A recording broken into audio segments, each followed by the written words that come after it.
యేసుక్రీస్తు నామంలో ప్రతిరోజు దేవుని వాగ్దానం అనే కార్యక్రమానికి మిమ్మల్ని అందరినీ ప్రేమతో ఆహ్వానిస్తూ ఉన్నాం. ఎలా ఉన్నారండి? అందరు బాగున్నారా? దేవుని కృపలో దయలో వర్ధిల్లుతున్నారు. ప్రార్థనలు చేసుకొని నమ్మకం ఉండండి. దేవుడు మిమ్మల్ని దీవించబోతున్నాడు, ఆశీర్వదించబోతున్నాడు. ఘనమైన కార్యాలు, ఆశ్చర్యమైన కార్యాలు మీ జీవితంలో దేవుడు జరిగించబోతున్నాడు. ఈ రోజు కూడా అద్భుతమైన వాగ్దానం ప్రవహిస్తున్నారు. రండి వాగ్దానం చదువుకుందాం. నిర్గమాకాండము 20వ అధ్యాయము 24వ వచనం. ప్రతి స్థలములోనూ నిన్ను ఆశీర్వదించేదను. హల్లెలూయా.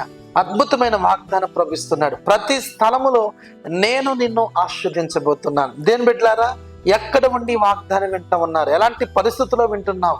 దేశంలో, విదేశాల్లో, ఎక్కడెక్కడ ఉండి నీ కష్టాల్లో, నీ నిందల్లో, నీ అవమానాల్లో నిలబడి ఈ వాగ్దానం ఉదయకాల సమయంలో మీరు వింటున్నారు. ప్రభు మాట్లాడుతున్నాడు. ప్రతి స్థలములో నిన్ను నేను ఆశీర్వదించబోతున్నాను. ఎక్కడ ఉన్నా కానీ దేవుని ఆశీర్వాదం నిన్ను వెతుక్కుంటూ రాబోతుంది. నిన్ను, నీ కుటుంబాన్ని, పిల్లలను దేవుడు విస్తారంగా దీవించబోతున్నాడు, ఆశీర్వదించబోతూ ఉన్నాడు. ఈ ఉదయకాల సమయంలో ఈ మాటను మీరు రిసీవ్ చేసుకోండి. నమ్మకంగా దేవుని యొక్క ఆశీర్వాదం, దేవుని యొక్క దీవెన మీరు పొందుకోబోతున్నారు. అబ్రహాము ఆశీర్వాదం మీరు చూడబోతున్నారు. దావీదు చూసిన కృప, శాశ్వతమైన కృప మీరు చూడబోతున్నారు. అన్ని మార్గాల్లో, అన్ని కోణాల్లో దేవుడు మిమ్మల్ని దీవించబోతున్నాడు. ప్రతి స్థలములోనూ నేను నిన్ను ఆశీర్వదిస్తాను.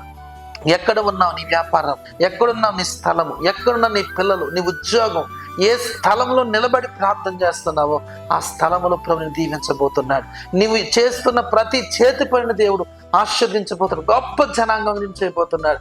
మహిమ, ఆశీర్వాదము, దీవెన, ఆయన సన్నిధి, ఆయన కృపను మీరు పొందుకోబోతున్నారు. మీరు అనుకుంటున్నారు దీవించబడలేదు, ఆశీర్వదించబడలేదు, ఎప్పటి నుంచి ఎదురు చూస్తున్న ప్రభువా నన్ను ఆశీర్వదించు, నన్ను దీవించు, నువ్వు ఎలాగైతే కోరుతున్నావో అందుకే నీ ప్రార్థన విన్న దేవుడి వాగ్దానం ఇస్తున్నాడు. నేను నిన్ను ఆశీర్వదించబోతున్నాను.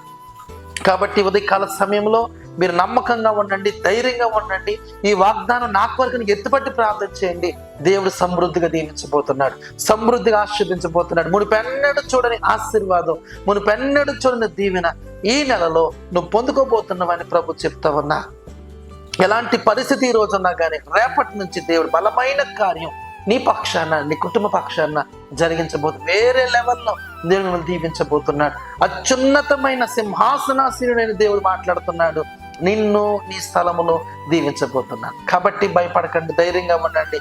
ప్రతి ఆశీర్వాదం, దీవెన నీ మీదకి, నీ కుటుంబం మీదకి రాబోతుంది. అబ్రహాము, ఇస్సాకు, యాకోబు ఆశీర్వాదం నీ మీదకి, నీ కుటుంబానికి, నీ పిల్లల మీదకి వచ్చునుగాక. ప్రార్థన చేసుకుందాం. ప్రభువా నీకు వందనాలు. ఎంతమంది ఉదయకాల సమయంలో ఈ వాగ్దానం విన్నారు? ప్రతి స్థలములో నిన్ను దీవిస్తానన్నావు. వారు చేసిన ప్రతి వ్యాపారం, ప్రతి ఉద్యోగం యేసు నామములో వారి చేతి పనులు దీవించబడును గాక, ఆశీర్వదించబడును గాక. యేసు నామములో నీ సేవకుడు ఆశీర్వాదం ప్రకటిస్తున్నాను. మీరు సహాయం చేయమని యేసు నామమున అడుగుచున్నాము తండ్రి. ఆమేన్. హల్లెలూయా. దేని బిడ్డలారా భయపడకండి. ప్రభు మనందరికి ఇచ్చిన వాగ్దానం ప్రతి స్థలములో నిన్ను ఆశీర్వదిస్తాను. కాబట్టి నిన్ను, నీ పిల్లల్ని, నీ కుటుంబాన్ని, నీకు కలిగిన సమస్తాన్ని దేవుడు అత్యధికముగా ఆశీర్వదించబోతున్నాడు. అలాంటి కృప దేవుడు మనందరికి దయచేయును గాక. ఆమేన్. God bless you.